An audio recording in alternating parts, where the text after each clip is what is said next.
बोलना पड़ेगा क्या करें।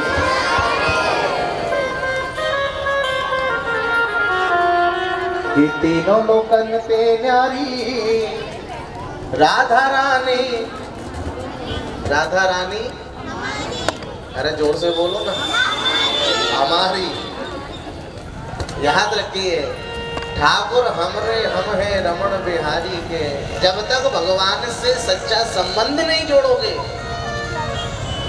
तब तक जीवन को आनंद है वे वारो अतुना है। याद रखना, संसार का नाता रिश्ता झूठा है, ये कुछ दिनों का है, लेकिन बांके बिहारी से भगवान से असली संबंध हमारा जुड़ जावेगो तो वही दिन हमारे जीवन को आनंद है जावे।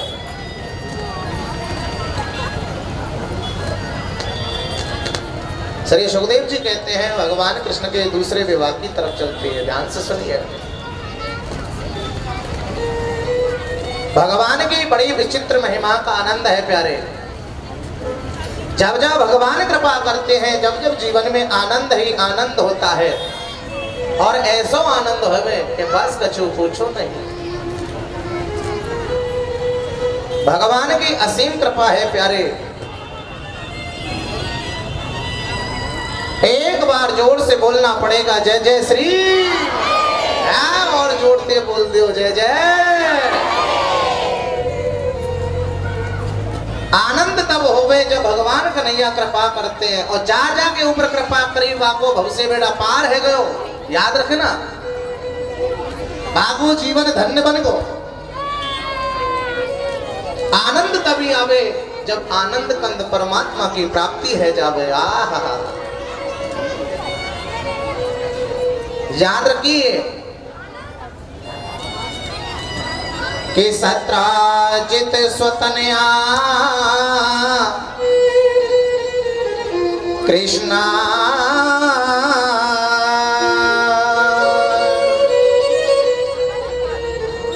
श्री सुखदेव जी राजा परीक्षित से कहते हैं कि हे राजन, कि सत्राजित स्वतनया कृष्णाय कृते केलविला श्यामंतकेन मणिनां स्वमुदाय दन्तवानः, कि आसीत सत्राजित सूर्यो भक्तस्य परम सखा, प्रीतस्मै मणि प्रदाता सूर्य संतुष्ट श्यामंतका।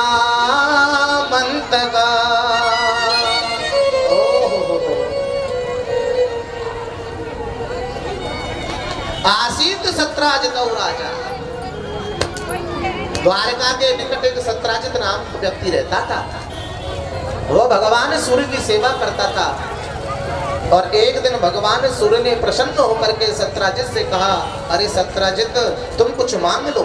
लेकिन सत्राजित ने मना कर दिया कि अरे प्रभु जी हमें कछु नहीं चाहिए। लेकिन भगवान सत्राजित को, सूर्य भगवान सत्राजित को प्रेम से मणि को प्रदान करते हैं। बेटा तुम नहीं मांगोगे, लेकिन हम तुम्हें देंगे। हम तुम्हारी तपस्या से, हम तुम्हारे भजन से, हम तुम्हारी भक्ति से प्रसन्न हो चुके हैं साहब। एक बात कहें, जो बेटा सेवादार होगा, जो शिष्य सेवादार होगा, जो बहू सेवादार होगी, उसको बिना मांगे सब कुछ मिल जाता है। मांगने की जरूरत नहीं पड़ती है, उसे बिना मांगे ही सब कुछ मिलेगा। याद रखना, यही शास्त्र का सबसे बड़ा सिद्धांत होता है साहब। बिन मांगे मोती मिले, मांगे मिले नहीं। तो भगवान तो सबको देता है, वो मन की भावना को जानता है कि किस भक्ति के अंदर कौन सी भावना है प्यारे। उसके सामने चिल्लाने की जरूरत ना पड़ेगी तुम्हें कि हाय वो कुछ दे दे, वो कुछ दे। भगवान तो सामर्थ्यवान है, समदर्शी, सब अंतर्यामी, वो समदर्शी है, सब जानता है कि किस भक्त को किस चीज की जरूरत है, वो अपने आप दे देता है। साफ प्रेम से बोलना पड़ेगा जय जय श्री है। वो अपने आप भेंट करता है। सूर्य ने सत्राजित को एक श्यामंतक नाम की मणि को दिया, और वो मणि कैसी है पता है तुम्हें? वो चमकने वाली मणि है। हाँ, और जहां भी वो मणि रहती है वहां कोई निर्धन नहीं रहता। और वो मणि 8 भार सोना देने वाली है, 8 भार सोना। अब तुम समझ रहे होंगे ये 8 भार कितना होता है महाराज। अब तो पढ़ाई वैसी होने लगी है, पहले जो बुजुर्गों की पढ़ाई थी वो वैसी थी। गांवों की जो पढ़ाई होती है वो बड़ी अद्भुत पढ़ाई होती है। 8 भार सोना का मतलब है एक भार में 20 किलो। समझ में आ गया? एक भार में 20 किलो होता है और 40 किलो का एक मन होता है। तो जाको मतलब जी भयो के 8 भार को मतलब है कि 4 मन सोना, और वो मणि देती थी डेली, रोजाना, प्रतिदिन। और एक बात बताओ, जा आदमी 4 मन सोना रोजाना मिल जाए, वो आदमी रोका खावेगा का? है? रोका खाएगा? अरे 4 मन छोड़ो, 1 तोले डेली मिल जाए, वो आदमी रोका खाएगे बारो ना है। फट पड़ेगो घमंड में। अब तो नहीं समझेगा कि मोते ज्यादा अब तो दुनिया में कोई है ही ना है।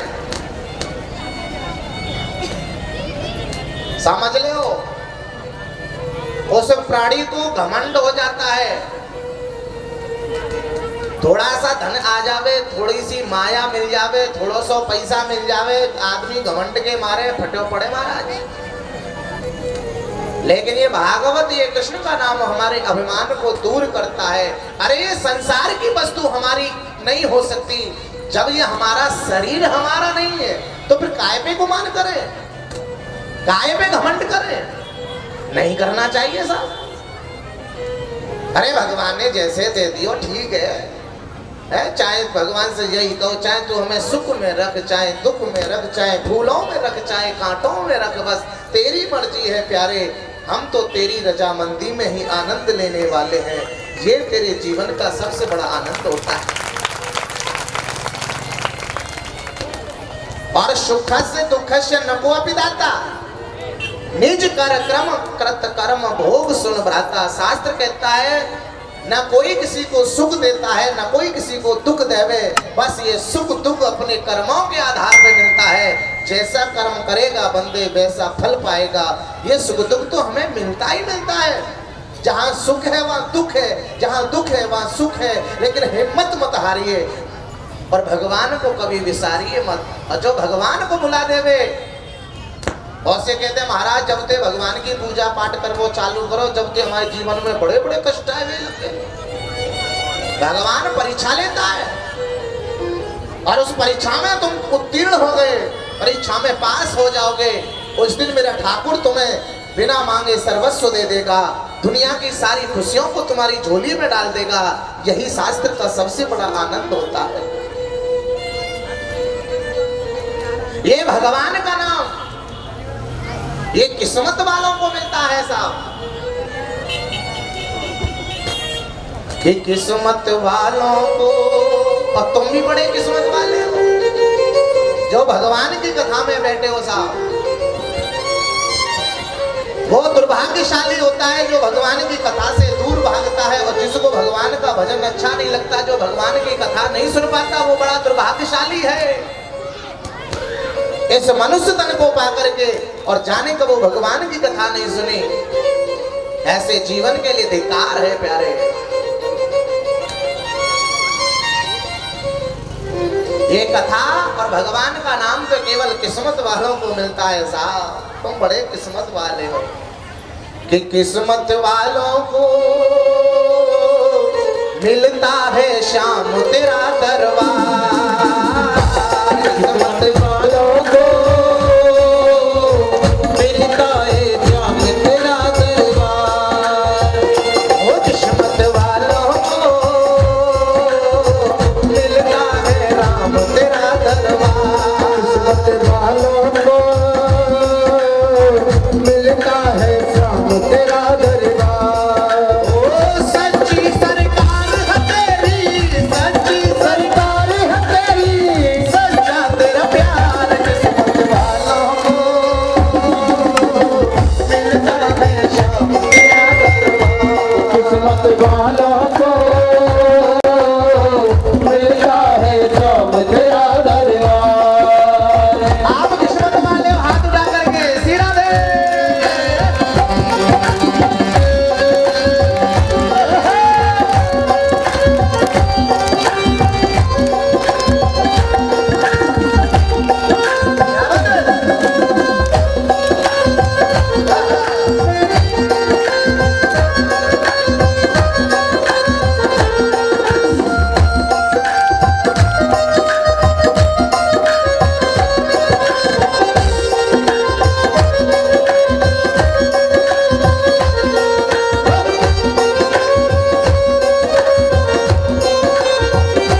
ले जाए।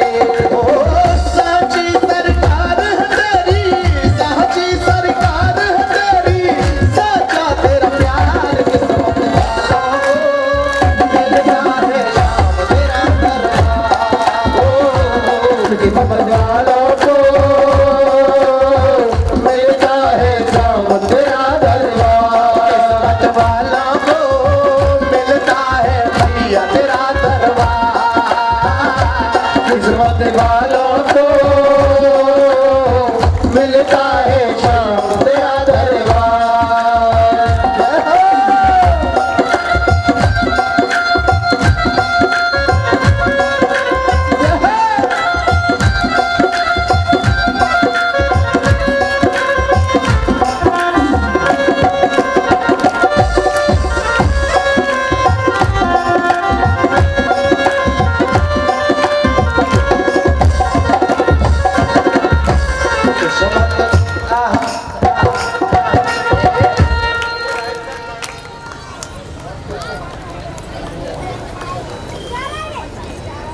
बिना संगीत के गाओ कि किस्मत वालों को मिलता है माता तेरा, किस्मत वालों को मिलता है श्याम तेरा दरबार। वो बड़ा भाग्यशाली होता है साहब जो भगवान के दरबार में आता है। याद रखिए ये दरबार दुष्टों के लिए नहीं है, ये दरबार पापियों के लिए नहीं है, ये दरबार भगवान के भक्तों के लिए है। भगवान अपने भक्तों पे कृपा करते हैं साहब। प्रेम से बोलना पड़ेगा जय जय श्री। तो सत्राजित को एक मणि दे दी सूर्य भगवान ने, और जैसे ही मणि को दिया सत्राजित को घमंड हो गया। एक दिन सत्राजित उस मणि को लेकर के द्वारका में गया तो द्वारका वारी समझने लगे अरे भगवान सूर्य आ गए, भगवान सूर्य आ गए, क्योंकि सूर्य की तरह चमक रहा था वो।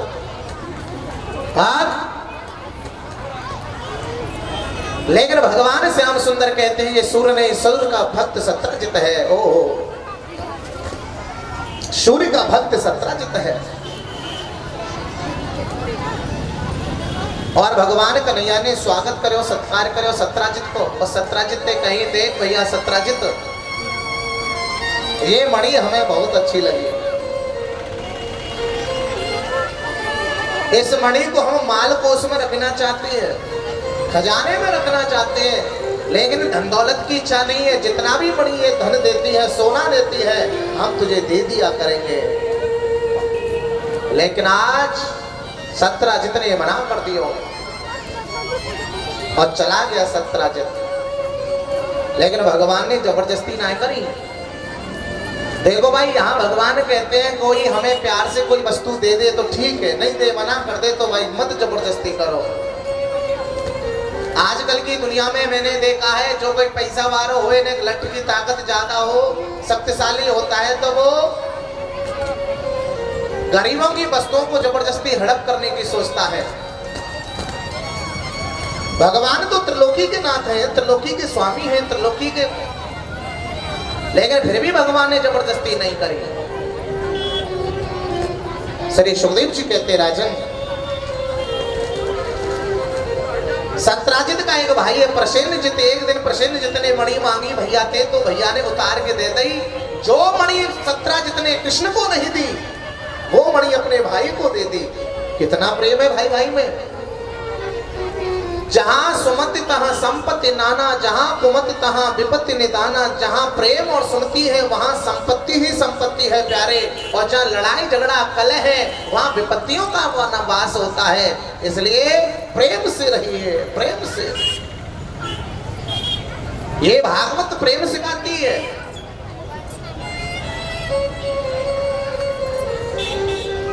और एक दिन प्रसेनजित मणि को पहन करके जंगल में चलो गयो, और जंगल में जाए कि नहीं आ, एक शेर ने मणि देखी, चमक रही थी ना, तो शेर ने प्रसेनजित को मार दिया, मणि को ले लिया। लेकिन वो मणि शेर के पास भी नहीं रही। एक ऋक्षराज जामंत ने उस शेर को मार करके मणि को लेकर के गुफा में चले गए। अब कई दिनों तक लौट के न आयो दुष्ट प्रसेनजित। तो एक दिन सत्यराजित ने अपनी पत्नी से कहा, देवी लगता है कि मैंने कृष्ण को वो मणि नहीं दी थी, कहीं कृष्ण ने उस मणि के चक्कर में लोभ लालच में आकर के मेरे भाई को मार क्यों नहीं दिया। लेकिन अभी इसका पुष्टिकरण नहीं हुआ। सत्यराजित ने अपनी पत्नी को बताया, लेकिन पत्नी ने धीरे धीरे पूरे मोहल्ले में हल्ला कर दिया और ये बात बड़े दूर दूर तक पूरे राज्य में फैल गई कि सत्यराजित के भाई प्रसेनजित को कृष्ण ने मार दिया, कृष्ण ने मार दिया, कृष्ण ने मार दिया। और भगवान कृष्ण को कलंक लगा। इस संसार ने कृष्ण को, राम को कलंक लगाए बिना नहीं माना। तो ये दुष्ट प्राणी, अभिमानी लोग, साधारण प्राणी की तो बात ही क्या है प्यारे। एक बार मैंने तुम्हें बताई थी कि जो प्राणी झूठा दोष लगाता है, झूठा कलंक लगाता है, उस प्राणी के पशु और संतान का नाश हो जाता है, उस प्राणी की संतान और पशुओं का विनाश हो जाता है। इसलिए कभी किसी पे झूठा दोष आरोपण मत करो, उसकी बद्दुआएं मत लो। याद रखिए, श्री सुखदेव जी राजा परीक्षित से कहते हैं, राजन भगवान कृष्ण घबराए नहीं और भगवान कृष्ण चल पड़े उस मणि की खोज में। याद रखिए, भगवान से एक सबक सीख लो, चाहे हमें कितना भी दोष लग जाए, चाहे कितना भी हमारे ऊपर अपमानित हो जाए, चाहे कोई कितनी भी उंगली उठावे, चाहे घर में लड़ाई झगड़ा हो जाए, पति पत्नी में लड़ाई झगड़ा हो जाए, लेकिन खुदकुशी करने की कभी मत सोचना, आत्महत्या करने की कभी मत सोचना। क्यों? कि जो प्राणी आत्महत्या करता है वो प्राणी नाना प्रकार के नरकों में भोग भोगता है प्यारे। उसको गति नहीं मिलती, उसको शांति नहीं मिलती। शास्त्र कहता है वो प्राणी प्रेत होकर के संसार में भ्रमण करता ही रहता है, भ्रमण करता ही रहता है, घूम तो ही रहे महाराज। इसलिए कभी भी आत्महत्या मत करिए। कि आकर चारे लक्ष 84 यौना भ्रमातया देव अविनाशी। यौना भ्रमितय जीव अविनाशी। आकर चारे लक्ष 84 यौना भ्रमातया जीव अविनाशी। यौना भ्रमतय जीव